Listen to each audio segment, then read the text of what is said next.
while. Recently, somebody asked if Lisa or I had an how to avocado dye paper video. And so, while it's very simple, I thought I would do just a little video. It's not hard at all. It just takes a few minutes of time because you need to let your avocados sort of simmer for a while. Now, I have many times put in this pan water and one avocado skin and with one pit. I do put the pits in there. This last time I couldn't get to them right away, so I put them in a baggie and put them in the freezer. Okay? And I happen to have 5 avocado pits, so I'm going to make my avocado water with 5 pits. That will mean that I can use this dye and remake more dye. And once I make this liquid, if there's some left, I can keep it in the refrigerator for quite a while. So these 5 skins are going to make quite a lot of dye. Now this package is basically still frozen, so I am just going to hopefully rip it open and just put them in the pot. And I personally don't wash them out or worry about it. I just, you know, if it's got a little bit of avocado in there, it will be all right. It's also got a label on there. They'll usually come off and float in the water, not a big deal. So that is just going to go on the stove to simmer.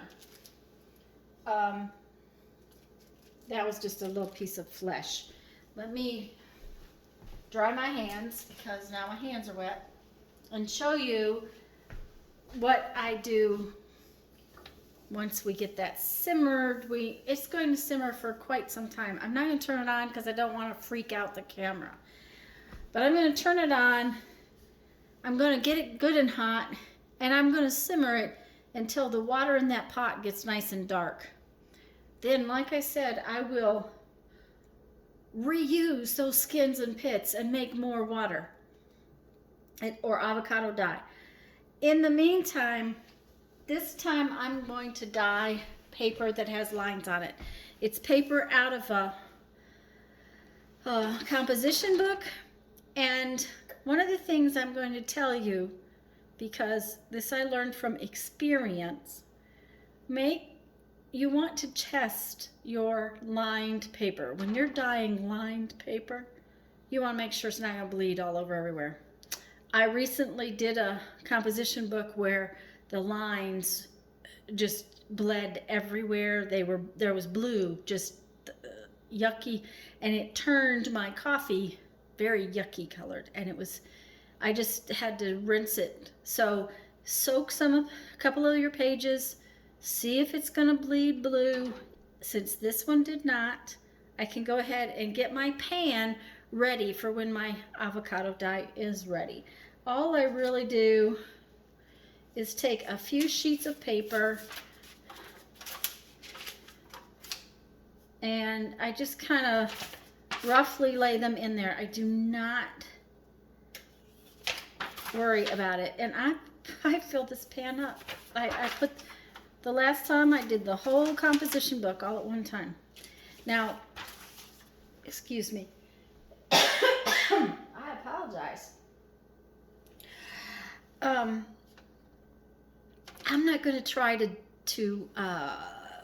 put any design on this particular batch of paper. I have other videos where I show you how to make lace designs, how to use stencils.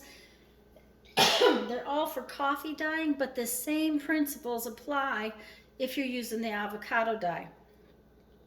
There's no differences in that. Avocado, coffee, doesn't matter. And I do not use my oven to dry. This is Florida, and I refuse to turn the oven on in the summertime and waste that energy doing that. And this is almost the whole composition book.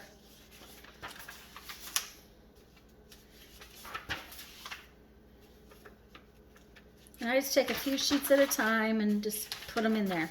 Now, when the avocado dye is ready, I will come back and show you the next step, okay?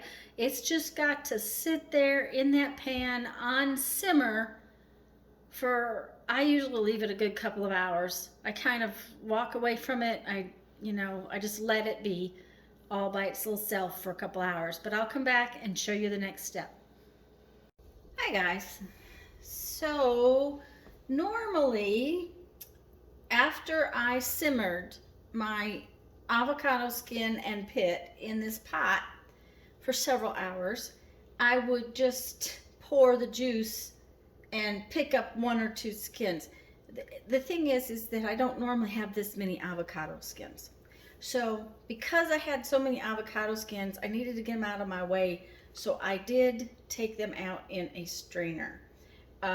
That's only just because it was easier to dump it in than it was to try to pick them all out individually.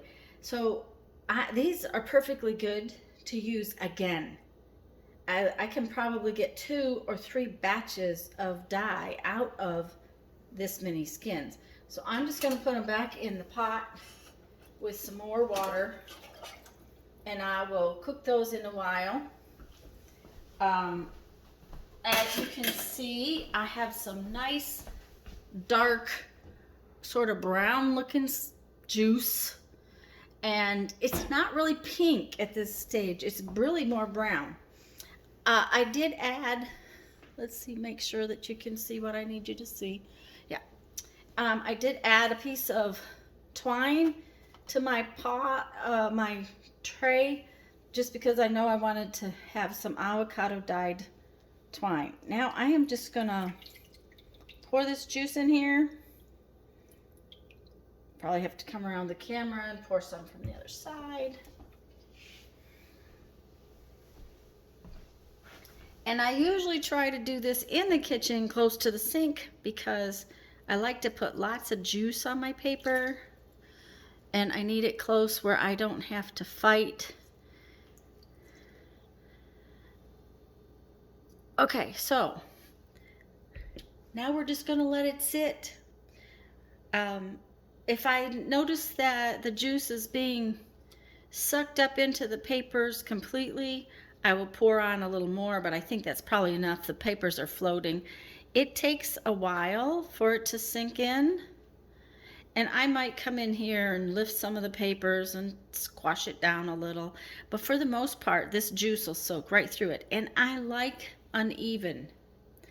It doesn't bother me if the paper is not perfectly pink for the whole thing. I like it to be uneven. So if I'm worrying about getting something really even, I wouldn't try to do this many papers. What I would do is do a few, pour on the juice, do a few more. The big thing is this takes time this way. So I'm going to go off and do other things and just let that soak.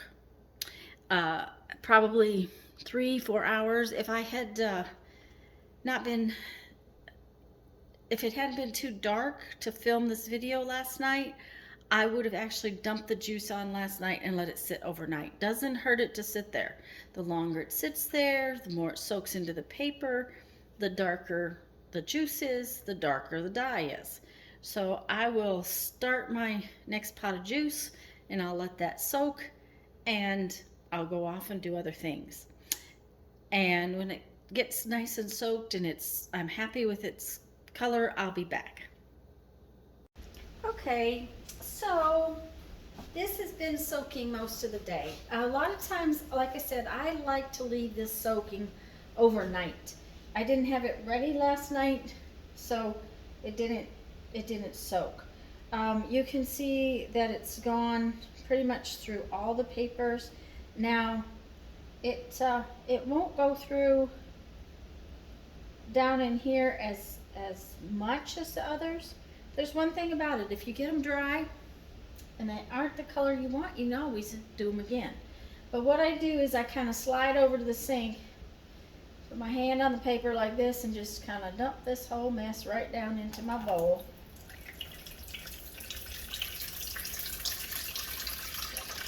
And you can tell I didn't clean my avocado off. It'll dry and flake off later. I just kind of hold on to the paper and let it go. Now, at a certain point, I can just stick it. I'm hoping you can see that. I can just stick it down in there. No, it's not going to be heavy enough. And just let it drain. And that's the important thing, is I just let it drain off as much as I can. Now, let's see if I can get this to sit. There we go. It's just going to sit there like that now. And you see that? Yep. Okay.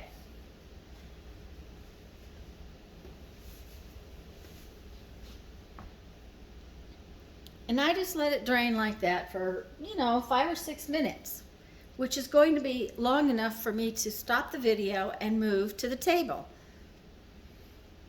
Okay, so once I get this drained, I just sort of lay it out in a messy pile. First off, now this is my dining room table, and this is an old shower curtain liner.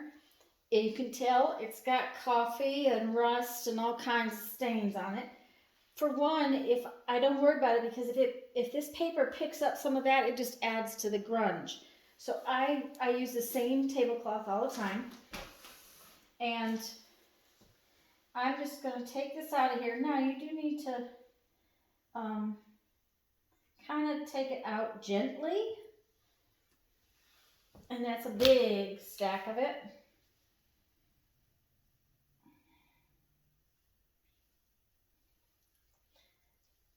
And you can see the papers on the bottom are lighter than the papers on the top. Like I said, if they're not enough, if they don't have enough dye in them, not enough saturation when I finish, I'll go back and stick them back in the pan. Not a big deal. I'm kind of rushing it today because I'm trying to do this video. Okay, so I get them out of the pan. And what I want to do is I just want to separate them some. I'm not even going to worry about it. I'm just going to kind of make a big messy pile out of them. You do need to be a little careful. They are wet.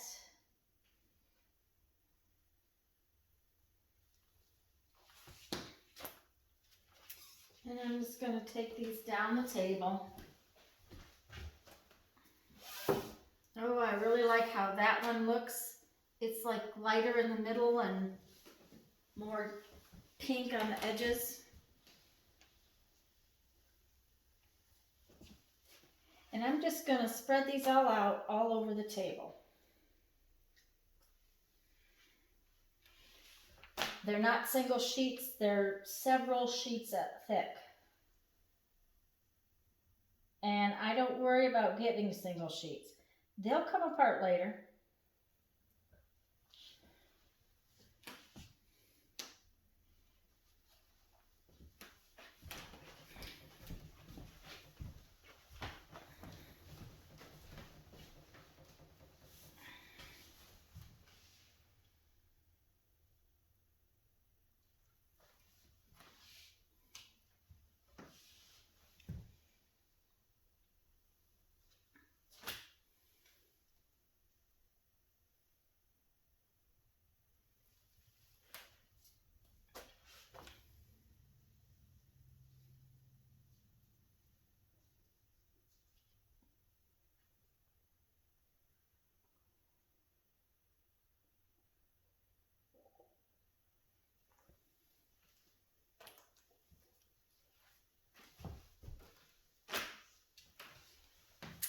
Okay, so I'm just going to spread them out. Now, you see how there's kind of laid some on top of the other?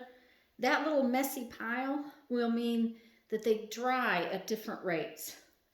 What happens with that is it causes the dye to pull to different spots, which is really kind of cool sometimes too. So I kind of like that. I'm gonna spread some of these out just a little thinner and move the cookie sheet. I'll probably start another batch that I'm gonna let sit all night. So that's the next step will be when you get to see all the lovely dried papers.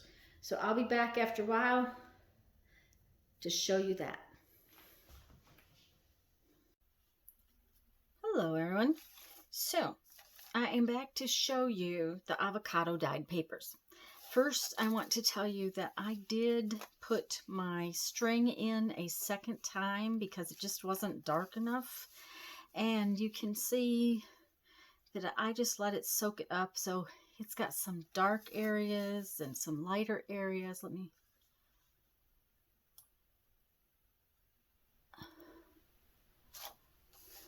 Of course, the shadows don't help, but you can see that there's inconsistencies, which I happen to like. This particular string you can take apart and have nice curly string, and it's going to give you inconsistencies in the dye, and I really like that. So that is the string when you dye it. Now I got this piece of white copy paper out just so you could see the density of the dye. It's pink, but it's brown. It's not a pink. It is a really nice, yummy hint of old roses, sort of like an old dry rose. The other thing that happens is because I use my tablecloth that's already dirty, I get marks. You can see how you'll get light areas. The way I do it, you get little bits of puddles.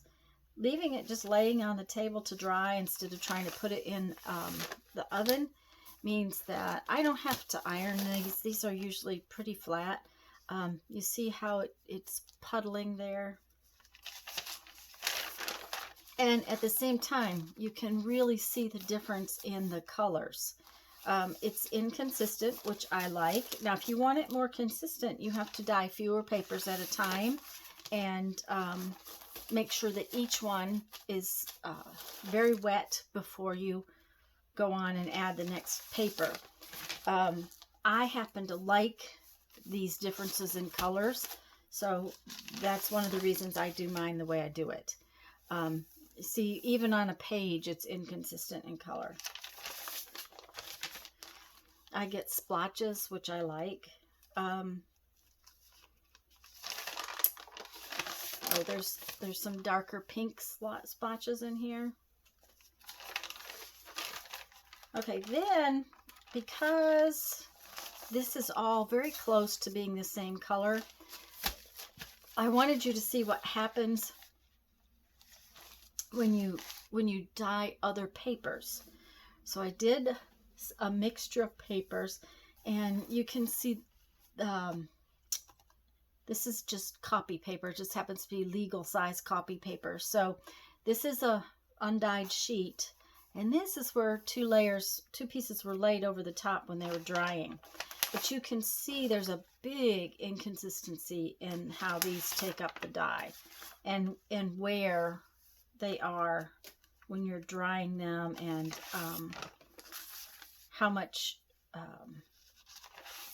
how long you leave them sit. See how much darker this one is? Well, that's partially because these were sitting overnight. These were not.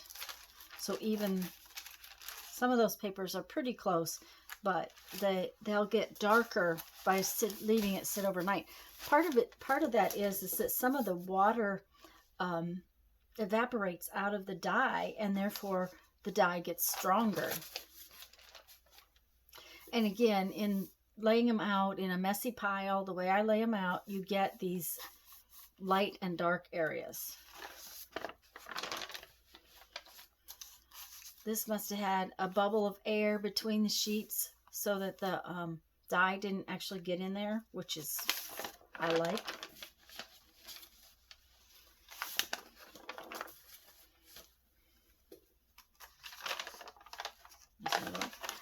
These are cardstock weight things. These happen to be index cards. And you can see how they take the dye compared to, they're a little more orangey. I don't know exactly why that is, but the index cards seem to be a little bit more orangey. So does the cardstock. This is two different kinds of cardstock. And there again, this one happened to be sitting on top, so it took a lot more of the dye. It's all in how much of the dye soaks into the paper. See? And these two. So I hope that tells you how you do this. I guess Lisa and I didn't think that a video was real important, and we have just been talking about it. And when it got brought up on the live stream the other day, I thought, well, I'm going to do this. I might as well show you. It's just a matter of time. It really is not hard. And like I said, I don't use the oven because I don't like wasting the energy to do that. Plus, I have the time. It's easier to just spend a few minutes, put it in the dye, let it soak. Spend a few minutes, lay it out on the table, let it dry, and I'm done. You don't have to soak as many papers as I did at a time. You can do as many as you want. You know, the amount of dye I made by boiling the avocado pits twice.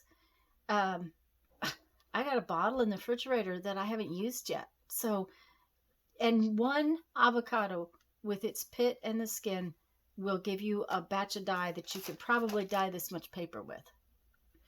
Just let it simmer until it gets nice and brown.